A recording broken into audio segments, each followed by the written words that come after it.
Bonjour à tous, bienvenue dans Sport 7. Cette semaine, nous recevons Samuel Maléran, le capitaine de l'ABC. Bonjour Samuel. Bonjour. Merci d'être avec nous. L'exercice ne va pas être très simple pour vous, puisque vous venez nous voir au lendemain d'une lourde défaite de votre équipe. Sûr, oui. On ne peut pas toujours gagner, malheureusement. Cette défaite, c'était à Blois, 13e journée de National 1. Et donc une défaite 84-66. Là, on peut dire que vous n'avez vraiment pas fait le poids. Est-ce que c'était vraiment une soirée cauchemar? Ouais, on peut dire ça. On a mal commencé le match, on les a mis en confiance et puis après on a subi tout le match. Donc c'était un match important, c'est dommage, on l'a perdu. Michael Hay, votre entraîneur, ne devait pas être très content. Non, pas trop, non. Mais bon, on peut s'en vouloir qu'à nous-mêmes, quoi. C'est nous qui étions sur le terrain. Voilà. Alors vous disiez que c'était un match important. Effectivement, on va voir ensuite le classement de l'ABC après 13 journées. Il y avait moyen de recoller avec le haut de tableau. Malheureusement, vous êtes aujourd'hui 6e. C'est vraiment une occasion ratée. Ah, c'est sûr, parce que si on gagnait ce match-là, on était 3e. Égalité avec Blois, avec Chaland et Fos plutôt. Donc ça permettait d'être vraiment au haut de tableau et d'avoir l'objectif de la montée qui était quand même proche de nous. Là, en étant 6e, c'est quand même plus dur. Je crois qu'on est à 3 points des deuxièmes, donc c'est possible. Ça veut dire quoi, la montée, il faut presque déjà oublier? Non, je pense pas, parce que la saison est longue. Il reste encore, je crois, 18 matchs, si on ne dit pas de bêtises. Donc en 18 matchs, tout peut jouer. On est qu'à 3 points. Mais c'est sûr qu'on se met une épine dans le pied en plus, quoi, pour cet objectif-là.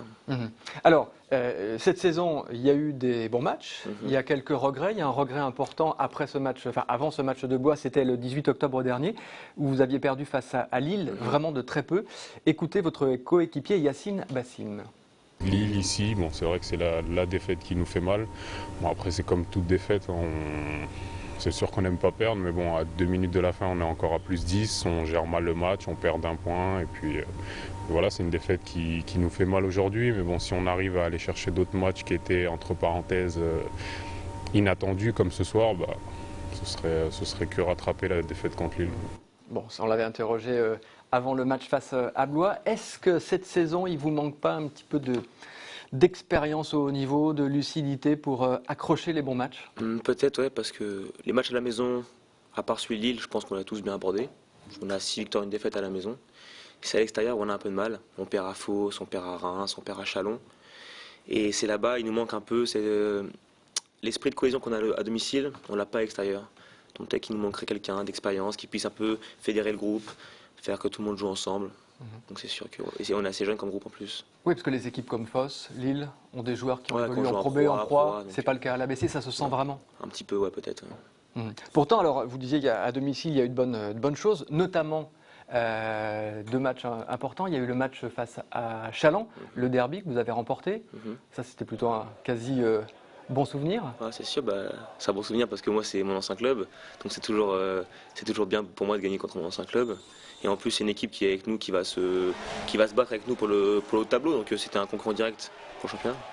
Alors, ça, c'était les images donc, face à Chaland. Il y a une autre rencontre importante, c'était cette fois-ci en Coupe de France face à Limoges, un club mythique qui évolue aujourd'hui en Pro B. Vous avez perdu de peu après prolongation. Ça, c'est quand même assez fort d'être allé quasi taper Limoges. Fort, c'est un peu décevant parce qu'on n'était pas loin d'eux, donc on a un peu une déception du fait qu'on aurait pu les gagner. Mais bon, c'est sûr qu'on a fait un bon résultat parce que Limoges est une grosse équipe de Pro B, qui a un gros budget, des gros joueurs, qui ont joué en Pro A, enfin vraiment une grosse équipe. Et tout le match, on a joué vraiment serré avec eux et c'est juste sur la fin, sur des petits détails, après prolongation. On parle un peu de vous maintenant, Samuel. Vous avez 23 ans, vous êtes originaire de Nantes, vous êtes donc un ancien joueur de Chaland et vous êtes arrivé ici la saison dernière avec Michael Hay. On va tout de suite savoir ce que votre coach pense de vous. Il évolue du bon côté depuis déjà 2 ans, 1 an et demi qu'il est avec moi. Il évolue par étapes, c'est quelqu'un de très cartésien, donc je le suis aussi, très matheux. Donc ce que je lui propose lui va très bien et je lui laisse le temps d'évoluer petit à petit. Et c'est vrai que c'est pas du tout le même joueur qu'il y a 1 an et demi. Il a encore pas mal d'évolutions à faire, mais ça prend le bon chemin. Donc il continue comme ça. Vous avez le sentiment d'avoir bien progressé avec Michael? Ah ouais, c'est sûr. Enfin, avant d'arriver ici, j'étais un joueur, on va dire plus, feu follet, assez euphorique. Et j'ai appris plus à maîtriser un peu cette vitesse, cette énergie que j'avais en moi. pour essayer d'être un meneur plus gestionnaire, de faire jouer mon coéquipier, voilà, mon rôle de meneur, quoi.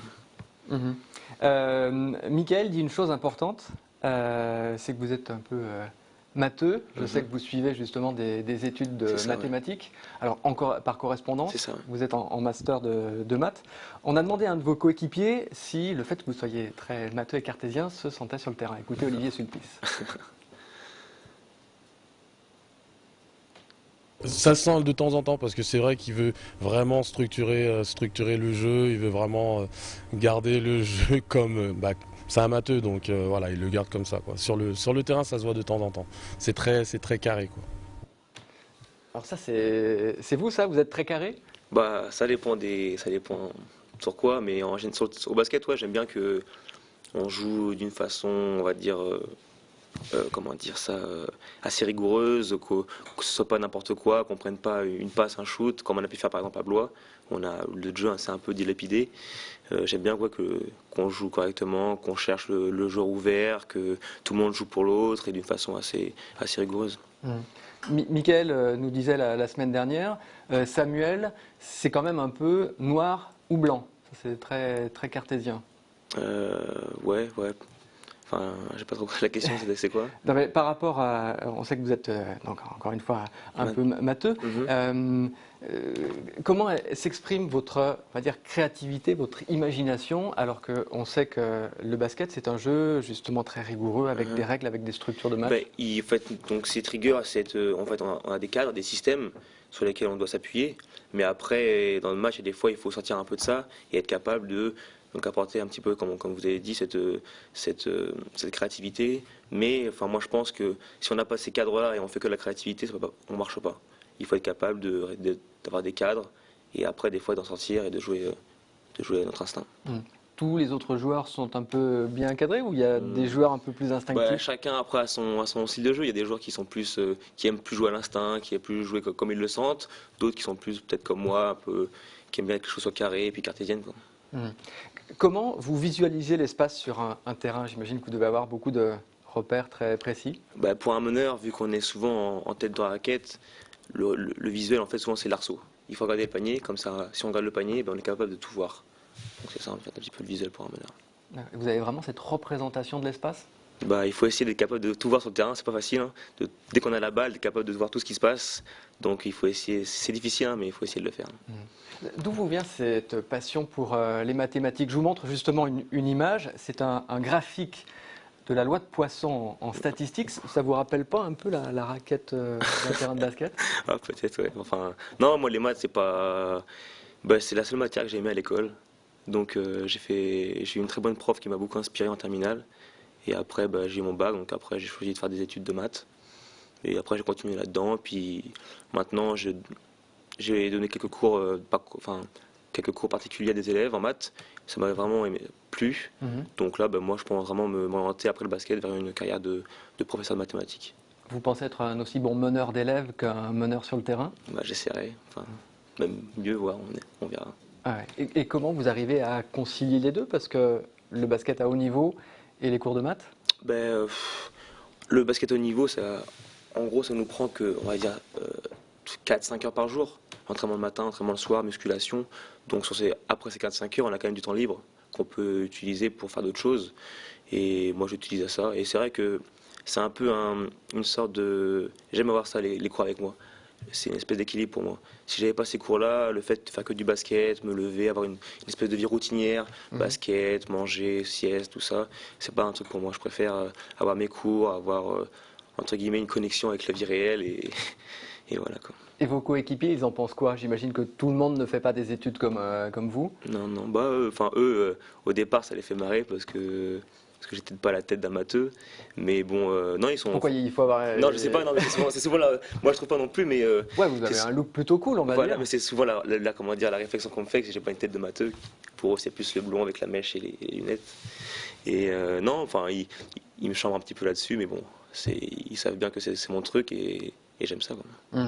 Alors Samuel, là on vous voit à l'entraînement, je voudrais maintenant que on voit une équation de mathématiques et j'aimerais que vous puissiez nous expliquer, parce que c'est pas une interro, mais s'il vous plaît, moi ça m'interpelle. Alors ça, c'est une équation de troisième degré avec trois inconnus. Ouais. Euh, Alors, il paraît que c'est le théorème de Fermat. Peut-être, enfin, ça, moi, le master dans lequel je suis, c'est l'algèbre. Donc ça, c'est plus de la topologie et de l'analyse, donc c'est pas trop mon domaine. Bon, alors là, c'était le théorème de Fermat qui, je crois, jusqu'à présent, n'a pas été démontré.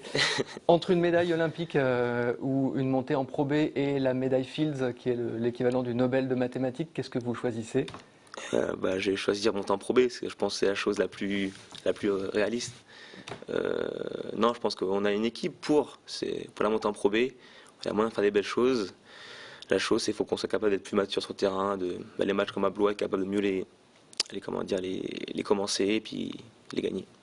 Samuel, c'est ce que l'on vous souhaite. Merci d'être passé nous voir. La suite de la saison s'annonce compliquée puisque sur les 4 prochains matchs, vous aurez 3 déplacements. Merci d'être passé nous voir. Bonne semaine à tous. À lundi prochain.